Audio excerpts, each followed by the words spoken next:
Shalom, buenas tardes a todos. Bienvenidos a una nueva charla. Hola, Aníbal, Gaby. Bienvenida, Ximena. Hola, Katy, Carla. Sean bienvenidos. Vamos a hablar acerca de la autoridad. Una vez más, la autoridad delegada debe estar bajo autoridad. En el Tanaj, David fue el segundo rey que Elohim estableció y el primero fue Shaul, quien también fue puesto por Elohim, ¿no es cierto? David era la autoridad que Elohim había designado en ese entonces, era el ungido de Elohim en ese momento. Así que Elohim reemplazó a Saúl, a quien había ungido él anteriormente. Pero a pesar de que el Ruach de Elohim se apartó de Saúl, este seguía en el trono. David había sido escogido como rey, pero Saúl no había cedido el trono. ¿Qué debía hacer David?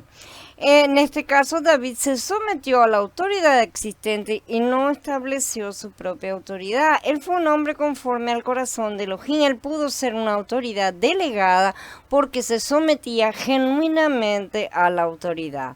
En Samuel Aleph 24 se relata todo lo sucedido en el desierto de Engadi. Saúl estaba persiguiendo a David. Cuando éste se escondió en una cueva, Saúl entró ahí para hacer sus necesidades. David estaba escondido en los rincones de la cueva y cortó la punta del manto de Saúl, pero luego se turbó su corazón, dicen. Su conciencia era realmente muy sensible. En Shemuel Aleph 26 se describe otra oportunidad que también David tuvo para matar a Saúl. Estas cosas ya las estudiamos en la primera parte, en el post 4 de esta serie. En esta ocasión solo tomó la lanza y la vasija de agua que pertenecían a Saúl. David cortó otra vez una punta del manto de Saúl y se apoderó de algo. Esto le sirvió de evidencia para mostrar a Saúl, ¿no es cierto?, que él no tenía malas intenciones.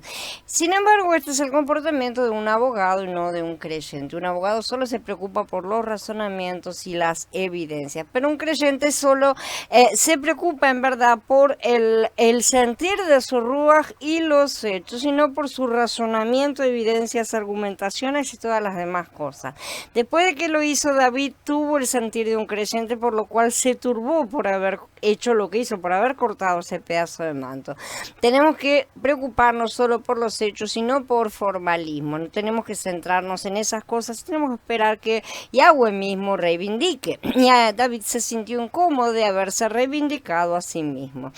He visto hermanos que solo se preocupan por los procedimientos y las evidencias. Tenemos esta tendencia en la carne, sí, pero debemos huir al ruaj. Con todo, en este pasaje vemos a un hombre que se turbó justamente por haber hecho eso. O sea, primero buscó la forma de demostrarle a Saúl que no le estaba haciendo ningún daño, pero después hasta de eso mismo se turbó porque fue una forma, aunque positiva, realmente no lo mató, no buscó agredirlo ni nada, fue una forma, de cualquier forma, personal, la misma persona que se pone a reivindicarse.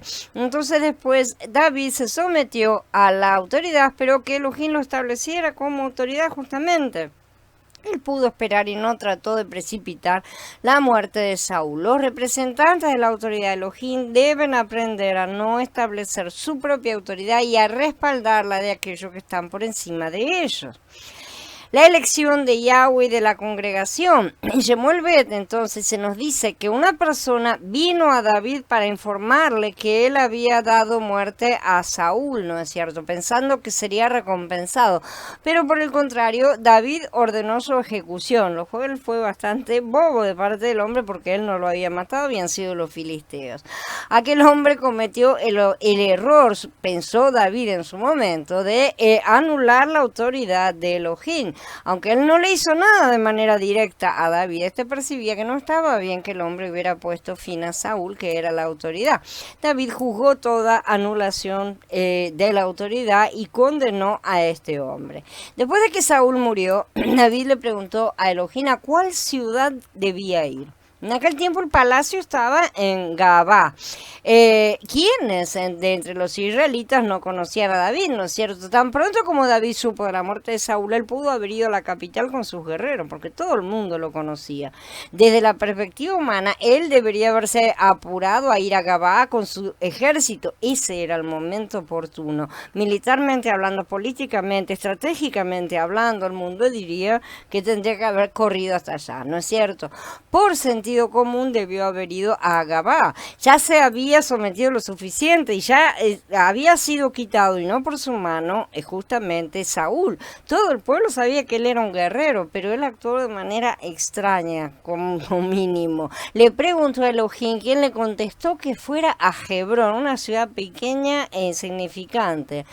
Algunos vinieron de Yahudá para ungirle como rey de Yahudá. Esto nos muestra que David no trató de apoderarse de la autoridad, sino que permitió que estos varones de Elohim lo ungieran. Cuando Samuel lo ungió, fue una señal de que Elohim lo había escogido, pero cuando los varones lo ungieron, fue una señal de que el pueblo de Elohim, o sea, un tipo de la congregación acá, lo había escogido. David no rechazó la unción de los varones de Yahudá, no dijo, ya que Elohim me ungió, ¿qué necesidad tengo de que ustedes vengan a ungirme también? No, hay diferencia entre ser ungido por Elohim y ser ungido por el pueblo. Acá la aceptación fue completa. La autoridad delegada no debe ser elegida por Elohim solamente, sino también por la congregación. Nadie puede imponer su autoridad sobre otros. Si Elohim lo escogió, debe esperar a que los hijos de Elohim hagan su elección. David no fue a Gabá, sino que esperó que el pueblo de Elohim viniera a él a Hebrón. Él esperó 7 años y 6 meses, no esperó una semana, esperó 7 años y 6 meses, lo cual no es un tiempo corto, pero él no tenía prisa. Jamás he visto una persona llena de su yo en busca de su propia gloria que haya sido escogido por Elohim como autoridad, porque no aguantan eso. Elohim ungió a David como rey no solo de Yahudá, sino de toda la nación de Israel. Sin embargo, mientras el pueblo no lo reconoció como tal, él no dio ningún paso. Cuando solo la casa de Yahudá lo ungió, él estuvo satisfecho con ser rey de Yahudá. No tenía ninguna prisa, podía esperar. Todas las tribus de Israel vinieron donde David en Hebrón y le dijeron, nosotros somos de tu propio hueso y carne. Mucho antes de ahora, cuando Saúl era rey sobre nosotros, tú eras quien dirigía a Israel en la guerra. Y Yahweh te dijo, tú pastorearás a mi pueblo Israel y serás gobernante de Israel. Esto está en Shemuel Bet en el capítulo 5. La tribu de Yahudá lo reconoció entonces como rey en Hebrón primero. Después de esos 7 años y medio, los ancianos de las tribus de Israel lo ungieron como rey también, y luego él reinó en Jerusalén por 33 años. David no se nombró a sí mismo como autoridad, tampoco se impuso sobre los demás. La autoridad es delegada por Elohim y ungida por el hombre. Un hombre no debe proclamarse a sí mismo como rey, no es nombrado solamente por Elohim para ser rey. Primero Elohim lo escoge y luego el pueblo lo reconoce. Acá hubo todo un tiempo y un tiempo bien largo para que el pueblo se diera cuenta de lo que David era y de que realmente Yahweh estaba con él. David fue un verdadero rey. En el Berija, cuando se habla de David, se lo llama el rey David, ¿sí? A ningún otro. A Shlomo no se lo llama el rey Shlomo, se le dice Shlomo directamente. Y no es una falta de respeto en el tipo de habla hebrea, pero el rey David es el rey, ¿sí? Y por eso fue el tipo más hermoso, por así decir, tal vez de todas las escrituras de nuestro Don Mashiach. El Berija da un reconocimiento especial al reinado de David porque él no confió en sí mismo. Él tuvo la unción de Elohim y esperó la unción del pueblo, es decir, de la congregación. No solo necesitamos la unción del Adón, sino también la de la congregación para asumir alguna autoridad entre los hijos de Elohim. No debemos olvidar esto. David esperó desde sus 30 años hasta los 37 y no dudó.